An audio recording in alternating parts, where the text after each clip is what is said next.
Hi friends, this is Hari. Cinema bus அப்டேட்டில் அடுத்தது ஒரு தாறுமாறான ஒரு அப்டேட்டோடு வந்திருக்குங்க. ஸோ அண்ணாமலை படம் ரிலீஸ் ஆகி 33 வருஷம் ஆகுது. 33 இயர்ஸ் ஆஃப் அண்ணாமலை அப்படின்ற ஹேஷ்டேக் பார்த்தினாக்கா இப்போ ஆன்லைன் சோஷியல் மீடியாவில் ரொம்ப வைரலாக போயின்னு இருக்குங்க. ஸோ இந்த படத்தை யாராலுமே மறக்க முடியாது. ரஜினி சாருக்கு அந்த சூப்பர் ஸ்டார் டைட்டில் கார்டு வந்தால் அந்த ஒரு தருணம் தேட்டர் பார்த்தினாக்கா தெருக்கி விட்டுருப்பாங்க ஃபேன்ஸ் எல்லாருமே.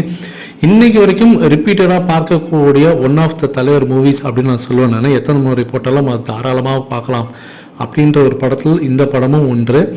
இந்த படம் இப்போ வந்து பார்த்தீங்கன்னாக்கா 33 வருஷம் ஆகுது, கம்ப்ளீட் ஆகியிருக்கு. இதை கொண்டாடிருக்காங்க ஃபேன்ஸ் ஆன்லைன் சோஷியல் மீடியாவில்.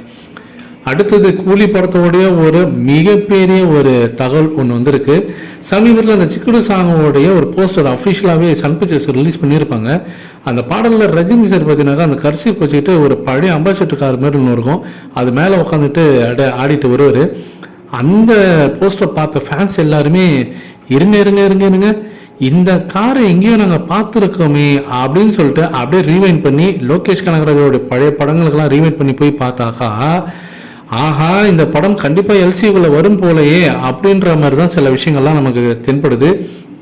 என்ன அப்படின்னு பார்க்கும்போது அந்த போஸ்டரில் இருக்கக்கூடிய அந்த கூலி கார் நம்பர் பிளேட்டு நீங்கள் பார்த்தா அவங்களுக்கே தெரியும்.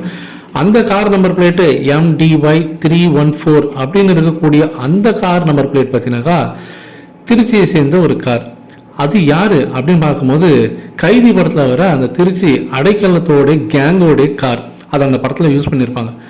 அப்போ கைதி படத்தோடைய அந்த டீமோடைய அந்த கேங்கோடைய கார் மேலே ரஜினி சார் எதுக்கு உட்காந்துட்டு வர்றாரு? லோகேஷ் கனகராஜ் ஏதாவது நமக்கு தெரியாமல் ஏதாவது சீக்கிரட்டாக வச்சிருக்காரோ அப்படின்ற மாதிரி தான் தோணுது. அதுவும் இல்லாமல் அதே கூலி படத்தோடைய ஷூட்டிங் ஸ்பாட்டில் ஒரு நாள் நம்ம நரேஷ் அவர்கள் பார்த்தினாக்கா ரஜினி சார் கூட நின்று ஒரு புகைப்படம் எடுத்திருப்பாரு.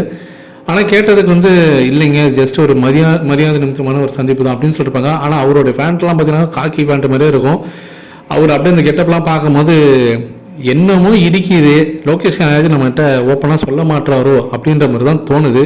நீங்கள் என்ன நினைக்கிறீங்க? இதெல்லாம் தற்செயலாக நடந்த ஒரு விஷயமா, இல்லை Lokesh Kanagaraj is cooking something fishy?